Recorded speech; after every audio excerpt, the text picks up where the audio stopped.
All right, hey, it's Scott Penfold, and thanks for tuning in to another edition of the Loaded Radio podcast. And this week, I'm talking with Michel Langevin, the drummer, longtime drummer for VOIVOD. Yeah, they have the new album called Synchro Anarchy, which is going to be dropping February the 11th. New stuff from VOIVOD, so we'll be talking about that. Plus, I'm sure tons more when it comes to the band, their history. And of course, as always, in the second portion of the podcast, I'll be joined by Loaded Radio's own Johnny Rude, live from Las Vegas, Nevada. We're going to bring him on, and we're going to talk about just what's going on in hard rock and metal, rather the week that was. So by all means, stick around for that after we have a discussion with this gentleman here, longtime drummer for the band VOIVOD, and I mean long time, original member, been with them since '82. The name of the new album is called Synchro Anarchy. It drops February the 11th, which as well features some killer cover art, courtesy of this gentleman here. I'm talking, of course, about Michel Langevin, the drummer from VOIVOD. Away, thanks so much for taking the time to talk to us today on the Loaded Radio podcast. Thanks for having me. No problem at all. Let's talk about Synchro Anarchy, of course, the upcoming 15th studio album, 19th release overall here. Now, you guys worked once again with Francis Perron on this, who did The Wake, right? Yes. Yeah. From a producer standpoint, why do you like Francis? What is it about Francis that you feel brings to VOIVOD? Well, he's a metalhead and a friend of Rocky and Chewy from way back. He's been a fan of VOIVOD. He really gets the band and is super great engineer. And he's been fine-tuning his sound as we move along as well. I mean, between Post Society and the new album, there's quite a big difference. I think we are a good team, and we are fine-tuning our formula as we move on. So I'm sure we'll keep going this way. Is the new album a sound of the direction rather than the band is going as we did with The Wake? Is it similar? In terms of the sound, it was made in such different circumstances. With The Wake, we were able to rehearse a lot. For this one, we couldn't. We had to, for a long while, we had to build the album while socially distancing. So I had to program drums.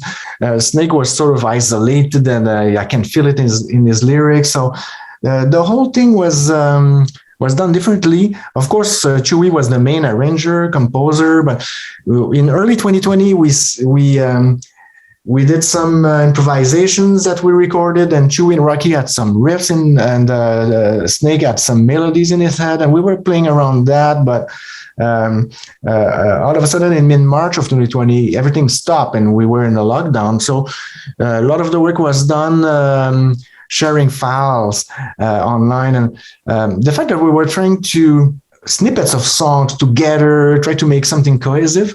Yeah. I think it gave the album a bit of a nothing phase Dimension Hatras feel, where we could turn on a dime and switch time signature from one part to the other. So I think that we didn't really sit down and think of a direction. And even though I know that Chewy wanted it to be a bit more thrash metal, so I put a lot more double kick drums on it. Oh, nice. But the only pressure we gave ourselves was that we wanted it to be as good, or if not better, than The Wake. So that's the only thing we really wanted. So we worked extra hard on the album. Fantastic. The songs I've heard sound really great so far. Tell me about the song Planet Eaters. Well, it's funny because we didn't really think about that song until it was mixed, and we were trying to figure out the first single, and we realized it was everybody's favorite song. It really has all the ingredients of the different sides of VOIVOD, and also it's a good overview of the album in a way, and it's also it has a classic VOIVOD message about the destruction of this planet, and so it's a good first single, and it had a great reaction. And the video, I think it was early last year when a fan video popped online. It was a video made in '91, I think, a video for the song Nothing Face, but it was made by a fan at school 30 years ago, and he rediscovered it 30 years after. He discovered a copy of it and posted it online, and my mind was blown because I knew it was made with an Amiga, and having worked with Amiga in the 80s and early 90s, I knew how hard it was back then to do animation work. What he had done was phenomenal, so I immediately contacted him to do something for Planet Eaters, and the result is mind-blowing. That is really cool, because 89, when Nothing Face came out, and having that sort of come full circle, that's really cool. Yes, and I just I had made a lot of art for the new album during the different sessions last year, because we when we started recording in June, it's also when the festival started in the province of Quebec. So we were recording during the week and playing during the weekend. So we did many sessions. And every time I would do an art piece representing the song we were working on. And so I ended up having a lot of art for the new album. And I supplied Pierre, the video director, with the art for the album. And then he started asking me for more specific stuff like spaceships and factories. So I basically supplied black and white art from 1983 to 2021, basically. And he made a very good use of it. Wow, again, that's cool. And you've been a graphic artist. You've created all of Voivod's artwork, and you also did the artwork for the Probot album. I think your artwork's fantastic as well. I think it really, really suits the music. I'm really trying to represent the music and lyrics visually, and I've been doing that ever since we started. And I think it's important, I always kept in mind the reaction I had when I first saw the first Iron Maiden album in 1980. Yes. It really stuck out in the store amongst other cover art, and I always thought after that it was super important to have something that will attract the eye. So when time came to do the first VOIVOD album in 1984, War and Pain, it was my sort of an homage to the first Iron Maiden album cover in a way. I just love the album covers too. They look great, like when you put them up on your wall in the basement. You know what I mean? It's just like you can tell a metal listener lives in that house. You know what I mean? Well, can you tell me about the song Paranormalium? Well, the second single, it's a song that Chewy came up with. And being the main composer, arranger, he sometimes will throw at us a full structure that we can have fun with. And this one, I think he meant to have it opening the album, because the progression of chords starting the song Paranormalium is the same progression of chords ending the album The Wake. And Snig had in mind some kind of paranormal particle that would include all type of different of alternative reality scenarios, basically.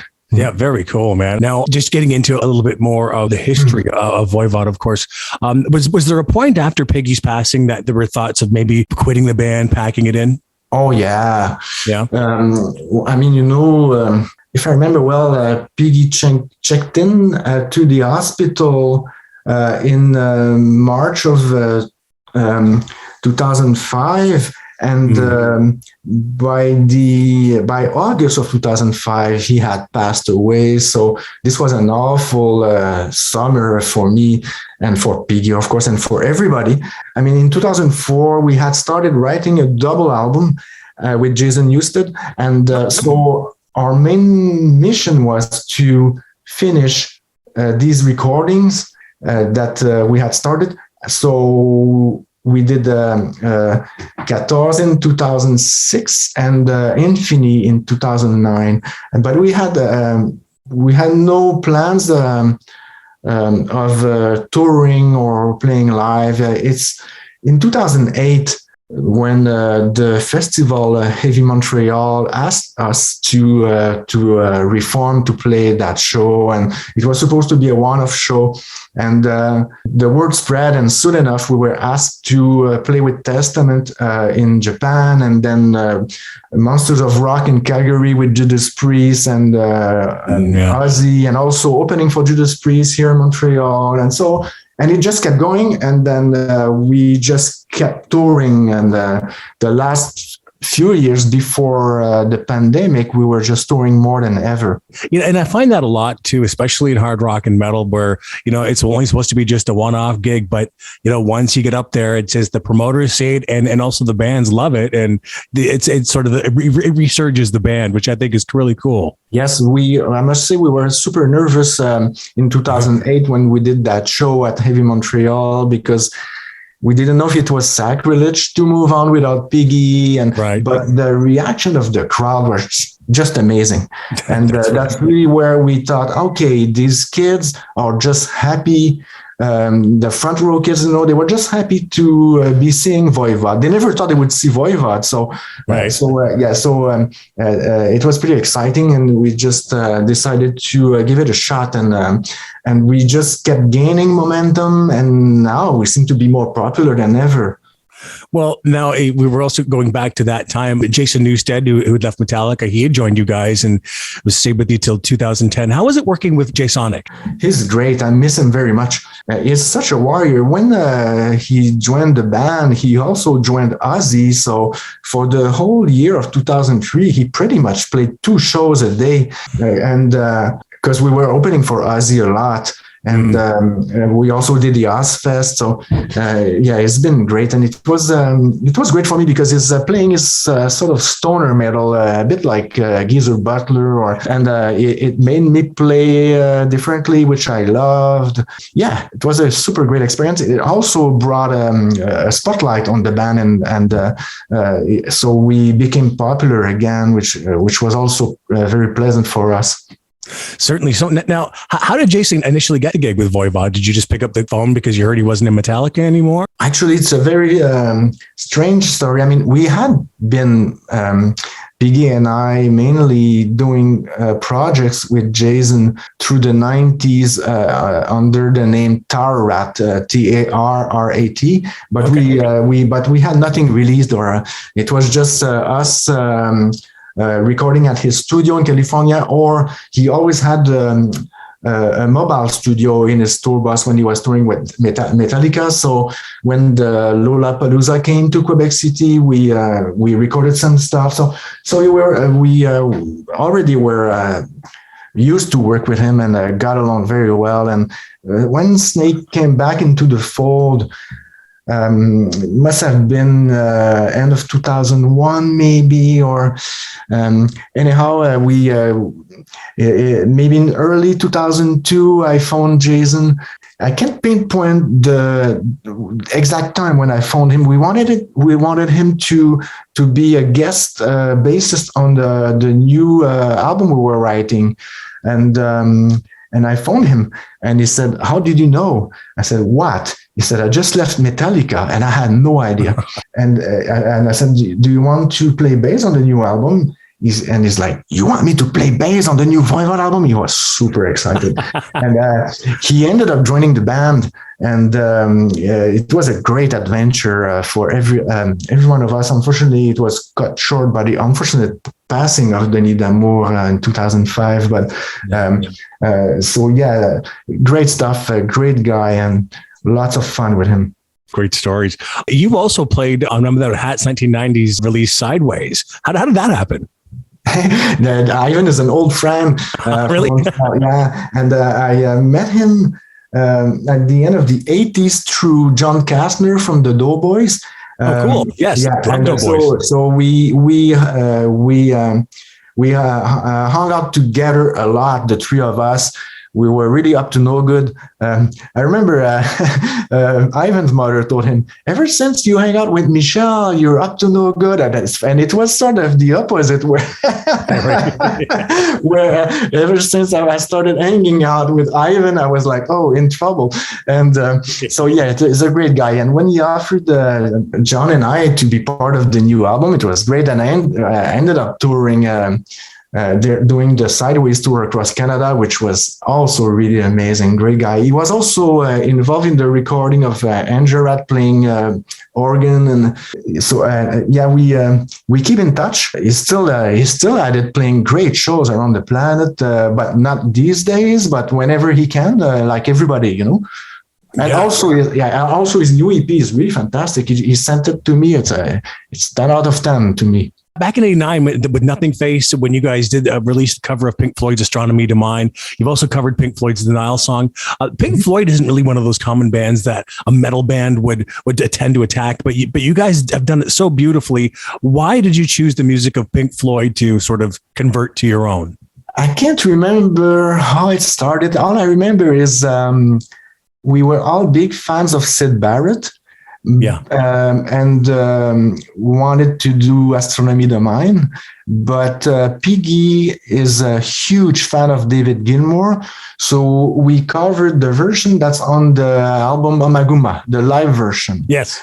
Yeah, so that's what we did. The Nile song was more of a request, really, from label and management, but although we didn't mind because we liked the song and we picked the song, but we were asked to do another cover of a prog rock band, and we went for the Nile song for On the Outer Limits because it really fit.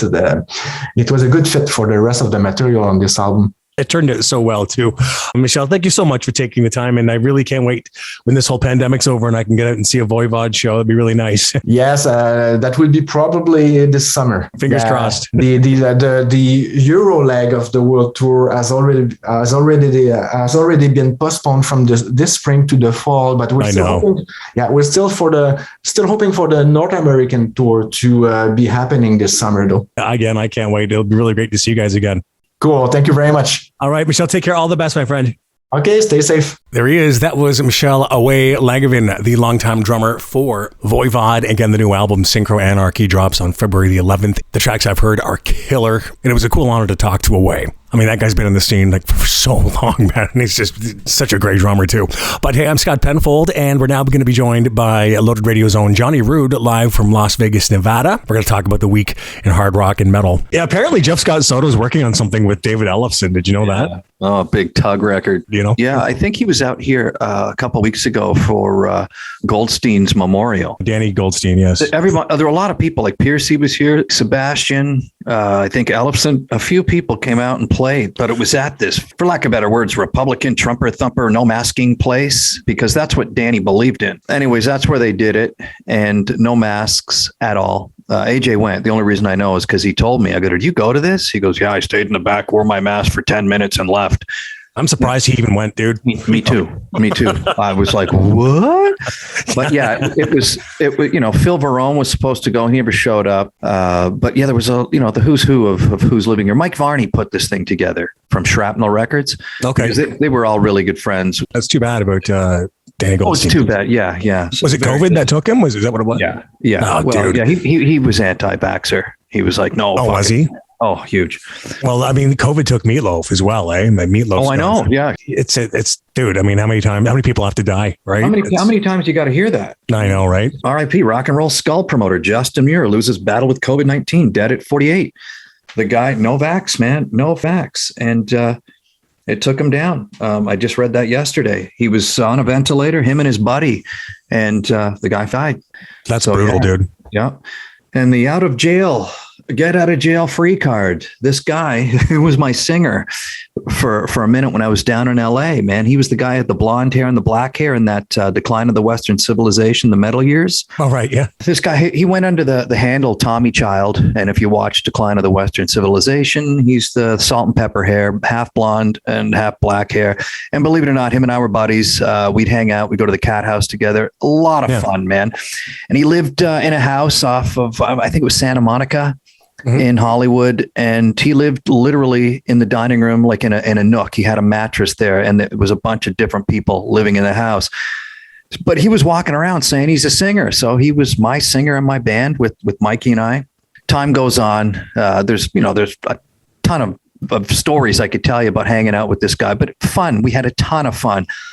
Needless to say, 2016, 17, the guy was acting as like a concert promoter, legal analyst, and, he was trying to put on events, and he was taking money from people and embezzling it and not giving any returns on it. So basically he got arrested and he got prosecuted for a federal crime, and he was supposed to do 57 months in jail, and he got out for good behavior. I'm pretty sure it was a few days ago.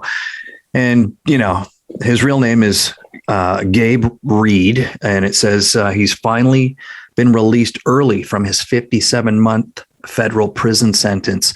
And he's thanking the Lord. I'm going to try and make amends to everybody, yada, yada. He found Christ in jail, did he? I don't know if he found Christ, but maybe something that maybe he was saying, "Oh Christ." His big line in the movie and to me was, "I'm going to be famous. I'm going to be famous." Yeah, you're famous for all the wrong reasons now. Not even famous, but you've got fame for all the wrong reasons. Yeah. I think there's a lot of people around, especially in that era. I mean, there are today, but in that era that really had the same kind of idea. I'm going to be famous. I'm just going to grow out my hair. I'm going to, totally. Run. Yeah. And that was it. And he just got lucky. He was cruising around Hollywood and, he had a cool look, and Penelope Spears, the director, kind of saw him, and they had, the guys from Tough, Stevie Rachel, he's in it as well. Yeah, dude, I was there when it was all going on. I mean, and that's, I was out at the Rainbow, and that's how I met this guy. Same thing. Hey, you look cool, man. What do you do? One of those deals. But as he got older, you see him now, the guy looks terrible. Does he? Just looks terrible, dude. Yeah. Didn't age well, eh? No, not at all. And the jail sentence didn't do well for him either. Yeah. Did you hear that Testament split with Gene Hoglan? I did read that. Someone actually sent that to me, and they're looking for a drummer and all this stuff. And there's a gig you should do, buddy. That'd be awesome. Yeah, be killer. Big Gene Hoglan, man, killer drummer. He's just in so many things, and with all the cancellations of the tours, he just couldn't commit to Testament. He could commit to some of the dates, so he had to bow out gracefully, amicably. They were saying, "Okay, we're all cool, man," but he's a busy guy, so they're looking for a new drummer. Yeah, totally. So I'll be interested to see who gets the gig behind the kit for Testament, because that's not an easy drum gig. You know what I mean? No, it's a good one. Yeah. They'll find somebody, dude, because there's so many fans of Testament. I bet you there's kids out there that can play every Testament song inside and out, man. Well, probably. But they'll find somebody. But yeah, Gene. Yeah, too bad about Gene, but yeah, he's a busy guy, man. He's a highly in-demand drummer. Yeah. Well, speaking of drums, did you hear about this? There was a Los Angeles street performer who had his drum kit stolen. He was actually gifted a brand new one by the members of Metallica. Now, the drummer, his name was Sheriff Drummond. That's his real name, John. He's known for playing drums from the bed of his truck, which was also stolen from in front of his Hawthorne apartment in December. Now, he did eventually get the truck back. However, the drums were never returned to him. But according to the LA Times, this guy spent 6 years creating this infamous master kit, and it was just stolen from Metallica. Heard about this on the news, and they sent him a brand new kit in Hollywood, and it's gorgeous. I mean, he was over the moon with this. I bet it's better than the homeless kit that he was using. Oh, dude, it's smoking. It's a gorgeous kit. I bet what he had, he left it out in the back of the trailer, and the rain got to it, and the sand, and the sun, and what do you expect, man? Where Hawthorne? He was living. He's living in Hawthorne, man. Yeah, that's not a nice part of town. So what do you expect? But good for him. So hopefully he takes care of this, and that's too bad it happened. But good on Metallica, man, and good on anybody for helping somebody out, because that's what this guy, I'm sure, did for a living out there. Bang on drums. And we've seen those street guys.